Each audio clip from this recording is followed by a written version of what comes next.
우리가 로마서를 쭉 봐오고 있습니다. 부활의 본문을 설정할까 하다가 사실 주님의 말씀 속에 부활의 진리가 다 숨어 있습니다. 부활이 없으면 우리의 구원도 없고 우리의 영생도 없기 때문입니다. 그래서 계속해서 로마서의 말씀 가운데서 부활의 의미를 조금 생각해 보려고 합니다. 로마 교회는 저절로 시작된 교회입니다. 사도들이 가지 않았고 먼저 하나님을 믿었던 사람들이 로마 안에서 교회를 이루었고요. 나중에 사도들이 방문하게 됩니다. 로마 교회는 유대인들과 이방인들이 함께 모여진 교회였습니다. 로마 교회가 핍박을 받을 때에 유대인들의 추방령이 내려지게 됩니다. 그래서 유대인들이 다 쫓겨난 다음에는 이방인들이 모여서 로마 교회를 함께 하고 있었습니다. 그러다가 추방령이 해제가 됩니다. 그래서 로마에 살고 있었던 유대인들이 로마로 다시 돌아와서 교회 안에 들어와 보니까 과거에 중요하게 생각했던 것들이 로마 교회 안에서 무시되고 없어져 버렸습니다. 사실 그것이 복음에 합당한 것이었습니다.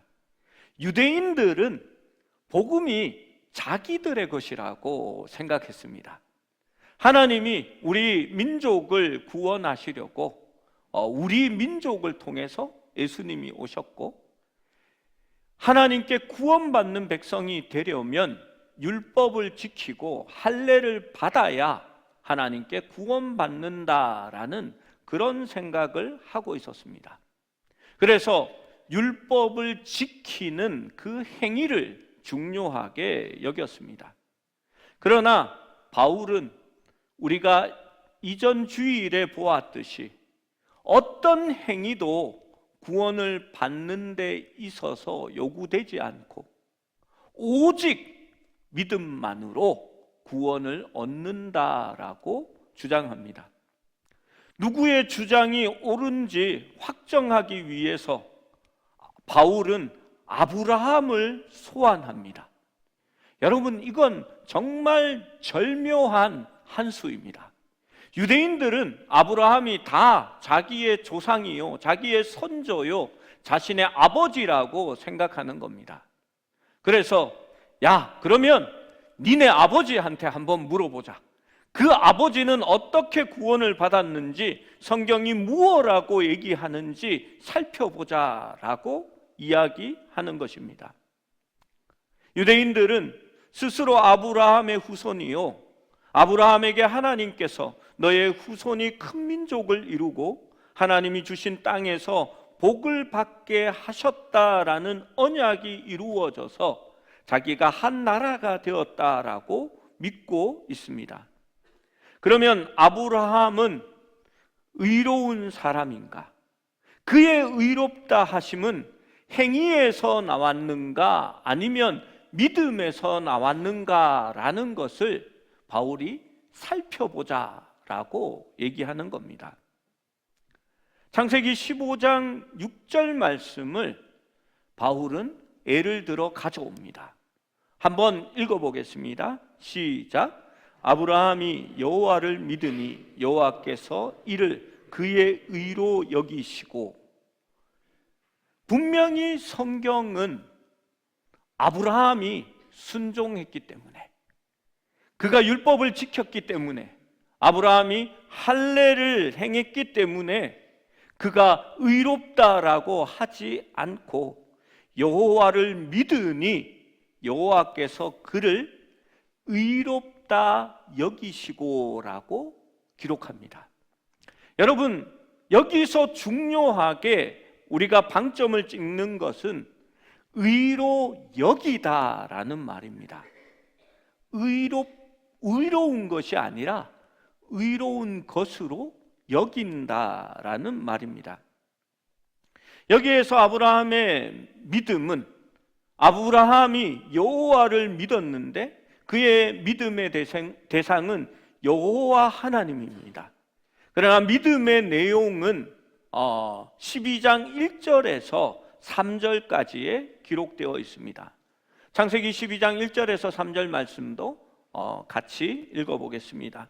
시작. 여호와께서 아브라함에게 이르시되 너는 너의 고향과 친척과 아버지의 집을 떠나 내가 내게 보여줄 땅으로 가라. 내가 너로 큰 민족을 이루고 내게 복을 주어 내 이름을 창대하게 하리니 너는 복이 될지라. 너를 축복하는 자에게는 내가 복을 내리고 너를 저주하는 자에게는 내가 저주하리니 땅의 모든 족속이 너로 말미암아 복을 얻을 것이니라 하신지라. 여러분, 바울이 논리로 가져온 것은 아브라함이 율법을 행함으로 의인이 되었다가 아니라 아브라함이 믿음으로 의로 여김을 받았다라는 사실입니다. 여러분, 의롭다 여김을 받았다라는 이 말이 바울이 말하는, 그리고 오늘날 우리가 말하는 칭의라는 말입니다. 의롭다, 칭함을 받았다라는 말입니다. 물론 아브라함은 순종의 사람입니다. 그가 순종했기에 고향과 친척과 아비의 집을 떠나 나올 수 있었습니다. 여러분, 그렇다면 이 순종이 율법에서 나왔느냐, 율법을 지키기 위해서 순종했느냐, 아니면 하나님을 믿었기 때문에 순종했느냐, 이것이 중요한 질문입니다. 여러분, 그런데 이 질문은 아브라함에게 있어서는 매우 쉽습니다. 무엇 때문이냐 하면 아브라함 때에는 율법이 없었기 때문입니다. 율법은 모세가 광야에서 가나안 출애굽을 할 때에 시내산에서 받았습니다. 율법이 없었는데 율법을 어떻게 지키겠습니까? 하나님께서 아브라함을 부르실 때에는요, 그는 갈대아 우르에 있었습니다. 거기에서 우상을 섬기는 집이었습니다. 하나님이 그러한 아무런 의로운 행위가 없는 아브라함에게 찾아가셔서 말씀하셨고, 아브라함은 그냥 하나님을 믿었던 것입니다. 그러면 아브라함이 할례를 받았기 때문에 그 행위가 하나님 앞에 의로운 것이냐? 그래서 하나님을 믿는 사람들이 할례를 받아야 하느냐라고 말할 수 있는가? 여러분, 그것도 똑같습니다. 창세기 15장에서 나오는 그의 믿음은 17장에 할례를 받았다라는 것보다 앞서 있습니다. 그러니까 아브라함이 할례를 받았기 때문에 순종한 것이 아니라 아브라함의 순종은 할례 이전의 상황이기 때문입니다. 여러분, 아브라함의 순종은 할례나 율법과 상관이 없고 믿음에서 나온 것입니다. 여러분, 그것이 바울이 이야기하고 싶은 겁니다. 그렇다면 아브라함은 더 이상 유대인만의 조상이 아니라 모든 믿는 자들의 조상이 되어진다라고 말하는 것입니다. 그래서 너를 통하여 천하 만민이 복을 받을 것이니라 라고 하나님께서 말씀하셨습니다. 그 천하 만민 중에는 우리도 포함되어 있습니다. 바로 믿음으로 하나님을 믿는 우리가 아브라함의 자손이 되어지는 겁니다. 로마서 4장 2절은 이렇게 말씀합니다. 함께 읽어봅니다. 시작. 만일 아브라함이 행위로서 의롭다 하심을 받았으면 자랑할 것이 있으려니와 하나님 앞에서는 없느니라. 여러분, 아브라함이 자신이 잘해서 1등해서 의롭다함을 받은 게 아니고요, 그냥 믿어서 받은 겁니다. 그래서 하나님 앞에서 자랑할 것이 없다라고 말합니다. 여러분, 믿음의 조상이라고 말했던, 그리고 최고의 하나님 앞에서 훌륭한 신앙인이라고 자랑했었던 그 아브라함조차도 하나님 앞에 자랑할 것이 없다면 니네 유대인들이나 오늘날 우리가 하나님 앞에서 자랑할 것이 있겠습니까? 없습니다. 행위로서 의롭다 하심을 받지 않았고 아브라함이 믿음으로 의롭다 하나님이 칭해 주신 겁니다. 칭의는 그래서 관계적인 용어입니다. 자기의 행위로 의롭다고 하는 것은요, 진짜 의로운 것을 추구하는 겁니다. 우리 하나님은 진짜 의로우십니다. 그런데 칭의라는 말은 의롭지 않지만 마치 의로운 것으로 여겨주시는 겁니다. 의롭게 대해주시는다는 의미입니다. 지금도 하나님은 죄로 물들고 불완전한 우리를 여전히 사랑하시고 받아주시고 의롭다 말씀해 주시는 겁니다. 그래서 우리가 하나님의 자녀가 된 것입니다. 칭의는 그래서 관계의 말인 것입니다. 마틴 루터는 그리스도인은 의로우면서도 동시에 죄로 물들었다라고 표현합니다. 로마서 4장 4절에서 5절 말씀을 읽어보겠습니다. 시작. 일하는 자에게는 그 삭시 은혜로 여겨지지 아니하고 보수로 여겨지거니와 일을 아니할지라도 경건하지 아니하는 자를 의롭다 하시는 이를 믿는 자에게는 그의 믿음을 의로 여기시나니. 여러분, 자기가 행위로 일을 해서 구원을 얻었다라고 하는 사람은 그것이 보수로 여겨지는 겁니다. 여러분, 보수는 공짜, 그걸 성경적인 용어로 은혜라고 말합니다. 여러분, 일하는 자에게는 그 은혜가, 그 구원이 공짜라고 여겨지지 않습니다. 그것은 나의 일하는 행위의 삭시이기 때문입니다. 구원이 선물이 아니고 우리의 의롭다 하심이 하나님의 은혜가 아니라 나의 행위에 대한 보수라고 생각하기 때문입니다. 그러면 그것은 마땅히 요구할 권리이고 내가 자랑할 것이 되어지는 겁니다. 그런데 일하지 아니한 자에게 주어지는 삭은 보수가 아닙니다. 은혜입니다. 이와 같이 믿음으로 의롭다 칭함을 받은 사람은 자신의 보수가 아니기에 자랑할 것이 없고 감격과 감사가 있을 뿐입니다. 여러분, 이것이 포도원의 비유입니다. 아침에 일찍 새벽같이 나와서 밭에 나가서 일한 사람이 이렇게 많이 일을 했는데 저녁에 종 칠 때쯤, 일을 마칠 때쯤 탁 들어와서 농기구 들었다가 놓은 사람이 나중에 탁 들어오는 겁니다. 일을 하려고 하더니 그냥 놨습니다.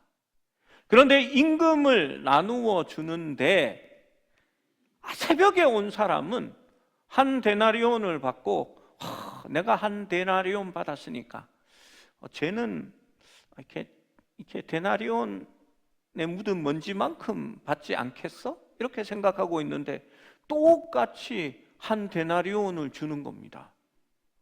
여러분, 나중에 들어와서 거저 받은 사람은요, 내가 일도 안 했는데 은혜로 공짜로 이거 받았구나 하면서 너무 감격하고 감사하고 주인에게 고마워합니다.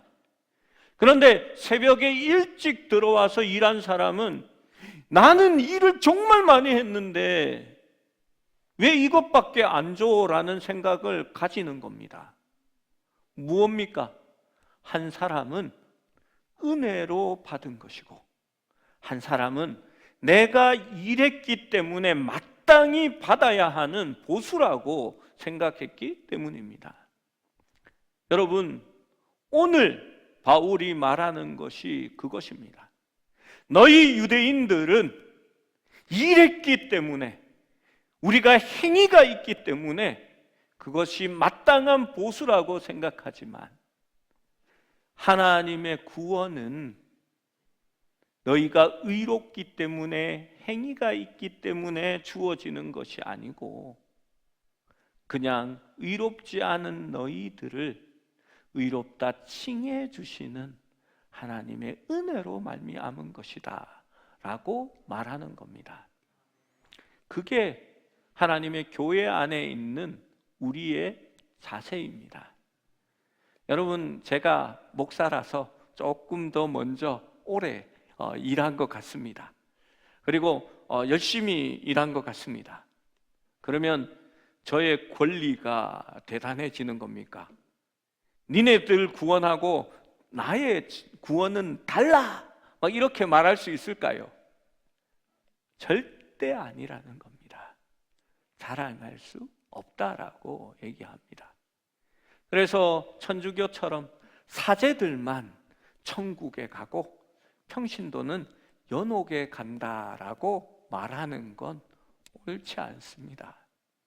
여러분, 먼저 구원을 받은 우리가 더 은혜에 감격해야 합니다.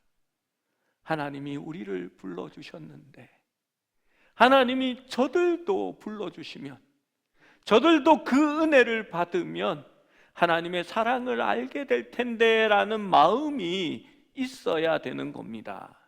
여러분, 전도할 때에 나는 예수 믿으니까 의로운 자고, 저 불신자들, 지옥불에 들어갈 사람, 구호가 예수 천당 불신 지옥. 여러분, 이게 사실 굉장히 기분 나쁜 말이거든요. 복음을 들고 그런 식으로 접근하는 것이 아닙니다.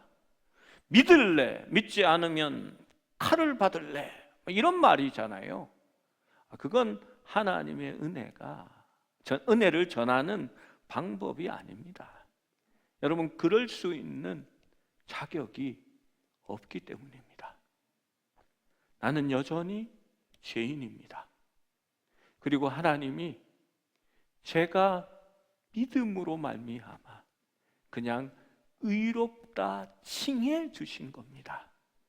그리고 그것이 구원의 감격이 되어 내가 살아갈 수 있는 힘이 되는 겁니다. 율법을 지킴으로 의롭게 되는 것이 아니라 하나님을 믿기 때문에 그냥 순종하는 것입니다. 6절에서 8절 말씀에는 이렇게 얘기합니다. 여기서 일한 것이 없이 하나님께 의로 여기심을 받는다라고 이렇게 정의되어 있는, 여기심을 받는다라는 말이 칭의에 해당하는 말입니다. 의롭지 않은데 의롭게 여겨주시는 겁니다. 그런데 이 말씀이 다윗이 시편 32편 1절 2절에서 한 말과 같은 용어가 있습니다. 그래서 바울은 이제 다윗도 끌어들여서 이야기를 합니다. 아브라함 다음으로 유대인들이 존경하고 좋아하는 사람이 누구일까요? 다윗입니다. 그들은 지금도 다윗 왕국을 꿈꿉니다. 아브라함에게 하나님께서 약속하신 땅의 경계를 보면요, 이스라엘의 어느 왕도 그 경계를, 하나님이 주시겠다고 하는 그 경계를 온전히 이루지 못했습니다. 그런데 다윗 왕 때에 가장 근사치로 하나님이 주시겠다고 한 땅을 차지하게 됩니다. 그래서 유대인들은 지금도 다윗이 누렸던 그 영화, 그 영토가 바로 자신들의 영토다라고 주장하고 있습니다. 그래서 여전히 그렇게 모난 구석으로 살아가는 것 같습니다. 여기에서 32편 시편 32편 1절 2절 말씀을 함께 읽어봅니다. 시작. 허물의 사함을 받고 자신의 죄가 가려진 자는 복이 있도다. 마음에 간사함이 없고 하나님 여호와께 정죄를 당하지 아니하는 자는 복이 있도다. 바울이 이 절을 인용하는 이유 중 하나는 창세기 15장 6절의 핵심 단어인 여기다라는 이 말씀이 시편의 9절에도 있기 때문입니다. 죄의 사함과 여호와께서 사람의 죄를 그의 죄로 여기지 않으시는 것을 밀접하게 연결하고 있습니다. 이것은 믿을 때에 그가 도덕적 변화를 일으켰느냐 아니면 의로운 사람인가라는 것을 상관하지 않습니다. 죄인이지만 하나님께서 의로 여기시고 의인으로 칭해 주시고 하나님과의 관계가 바뀌었다라는 의미입니다. 그래서 그러한 자들이 얼마나 복 있는 자들임을 다윗이 노래하고 있는 것입니다. 여러분, 다윗은 행위와 업적에 있어서 대단한 왕이라고 생각했었지만 다른 한편으로는 자신의 삶 속에 깊이 침투한 그 죄성을 발견하고 슬퍼하였습니다. 그는 간음했고 음모를 꾸며 살인도 저질렀습니다. 죄로 물들었던 다윗은 일한 것이 없이 행위가 의롭지 않은 자에게 하나님께서 의로 여기심을 받았다라고 하는 것이 얼마나 큰 복인지를 발견하게 된 것입니다. 다윗은 죄를 짓지 않은 거룩한 사람의 복을 노래하는 것이 아닙니다. 죄를 지었고 죽어 마땅한 내가 하나님 앞에 자복하고 기도할 때에 하나님께서 너의 죄를 내가 눈 감아 주겠다. 네가 불의하지만 의롭다 다시 칭해 주겠다라고 할 때에 그 복이 얼마나 큰 것인지 노래하는 겁니다. 그것을 로마서 4장 7절에서 8절이 받아서 인용하고 있는 것입니다. 7절 8절 말씀도 같이 읽어봅니다. 시작. 불법이 사함을 받고 죄가 가리워짐을 받은 사람들은 복이 있고 주께서 그 죄를 인정하지 아니하실 사람은 복이 있도다 함과 같으니라. 하나님 이러면 안 되죠. 그렇죠? 죽어 마땅한 자는 심판하셔야 되잖아요. 영원한 형벌을 내려야 공평하신 하나님이 아닐까요? 그게 정의와 공의지 않을까요? 지금 목사님 이상한 얘기 하시네. 당황하신 분들이 있는 것 같습니다. 그런데 여러분, 그게 제가 이렇게 눈치를 보고 이렇게 당당하게 그럴 수 없는 게요, 제가 같은 죄인이거든요. 다윗에게 임한 은혜가 아니면 저도 죽어야 하고요, 하나님 앞에 복된 자가 아니기 때문에 저는 차마 하나님 불의하시다, 하나님 용서하면 안 되는데, 다윗은 정말 치사하고 나쁘고 음모가 있는 속이 시큼한 사람인데 한 번 지은 것 그거 절대 하나님이 봐주면 안 된다라고 하고 싶은데, 여러분 거기에 제가 포함돼서 저는 중립 노코멘트 그런 입장이 되는 겁니다. 여러분 죄송하지만 저만 그런 게 아니고요, 성경은 여러분도 똑같아라고 얘기합니다.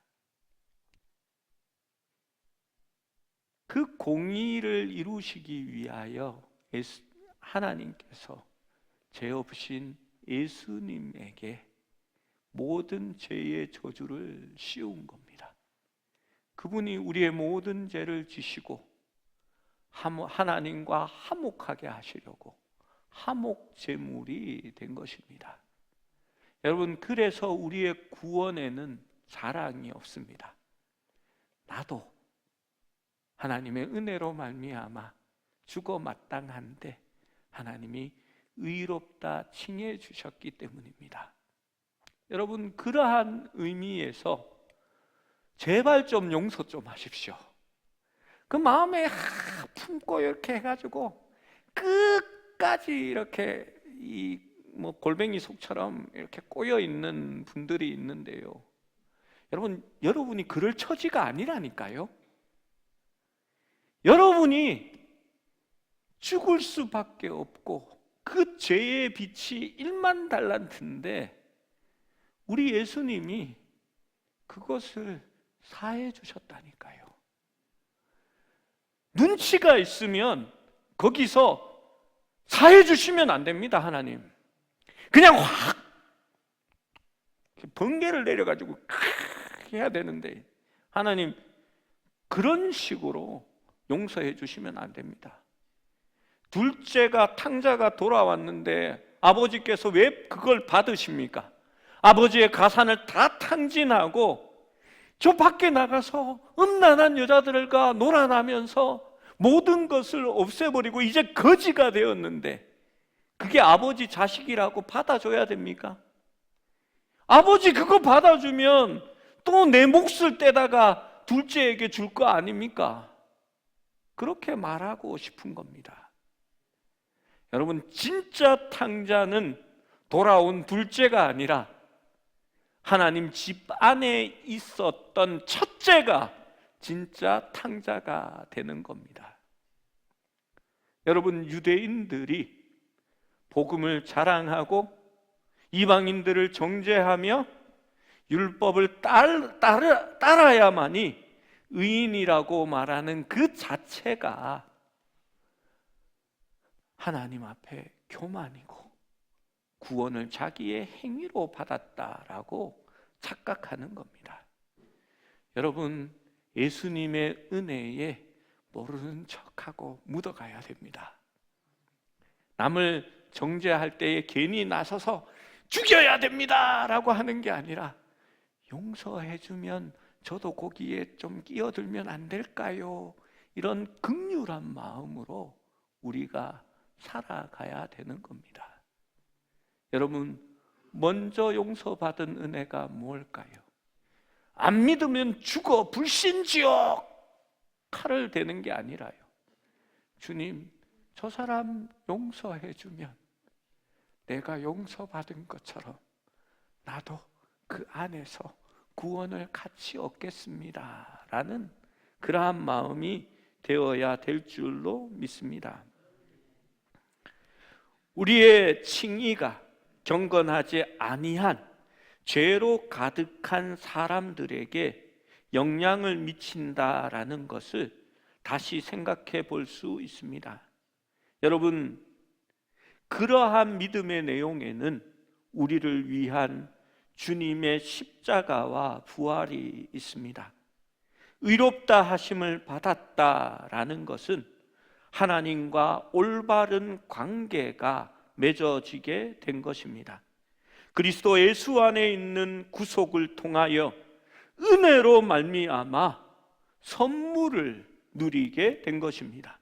주님의 십자가는 우리의 죄를 강가하시며 주님의 부활은 의롭다 하심을 받은 자들이 하나님께로 나아가는 길과 영원한 생명을 누리게 된 것입니다.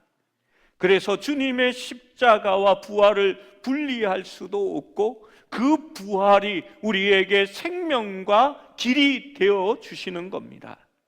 요한복음 11장 25절 26절 말씀은 이렇게 말씀합니다. 함께 읽습니다. 시작.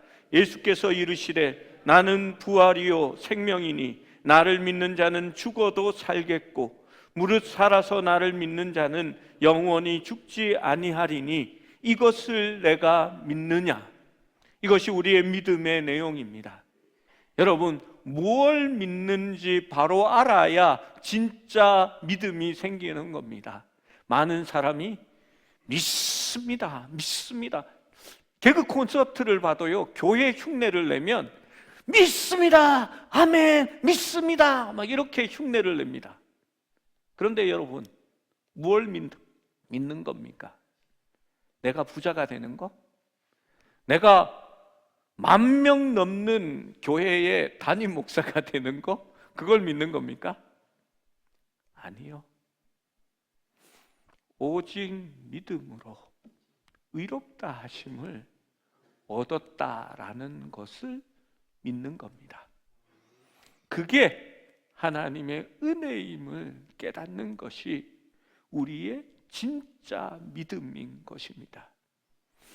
여러분, 무엇을 믿는지 늘 기억해야 합니다. 요한복음 14장 6절 말씀은 이렇게 말씀합니다. 함께 읽습니다. 시작. 예수께서 이르시되 내가 곧 길이요 진리요 생명이니 나로 말미암지 않고는 아버지께로 올 자가 없느니라. 부활하신 우리 주님께서 우리를 의롭다 칭해 주시고 하나님과 우리와의 관계를 열어주신 겁니다. 부활하신 주님으로 말미암아 영원히 죽을 수밖에 없었던 우리가 하나님의 자녀가 되고 영원한 생명을 소유하게 된 것입니다. 그 누구도 자신의 의로 구원받지 않습니다. 하나님은 불의한 자들만을 의롭다라고 말하십니다. 왜냐하면 세상에는 불의한 자들밖에 없기 때문입니다. 율법을 잘 지켜서 하나님과의 관계를 맺을 자격을 가진 사람은 아무도 없습니다. 모든 사람은 죄를 지었고 하나님의 영광에 이르지 못했습니다. 우리의 모든 죄를 주님이 지시고 십자가에서 화목 제물이 되셨습니다. 그러므로 하나님은 의롭지 않은 사람들을, 그 사람들이 주님의 의를 바라볼 때에 의롭다 칭해 주시는 겁니다. 이는 독생자를 믿는 자마다 멸망치 않고 영생을 얻게 하려는 하나님의 구원 계획입니다.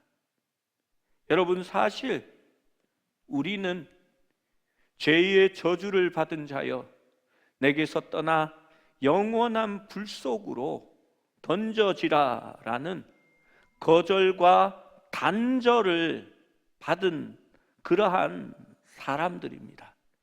그런데 그리스도의 십자가와 부활로 말미암아 하나님께 나아가는 길과 생명을 얻게 된 것입니다. 하나님은 그래서 우리를 의롭다 칭해 주셨습니다. 그것이 믿음으로 의롭게 하시는 하나님의 은혜의 구원을 누리게 하는 것입니다. 여러분, 참된 구원은 그리스도를 믿는 그 믿음이 의롭다 칭해지는 것이라는 것을 받아들이는 겁니다. 여러분, 무엇을 믿는지 믿음의 내용이 중요한 겁니다. 우리 안에 부활의 생명을 품고 믿음으로 순종의 삶을 살아가는 그러한 우리 사랑하는 성도들이 되시기를 축원합니다.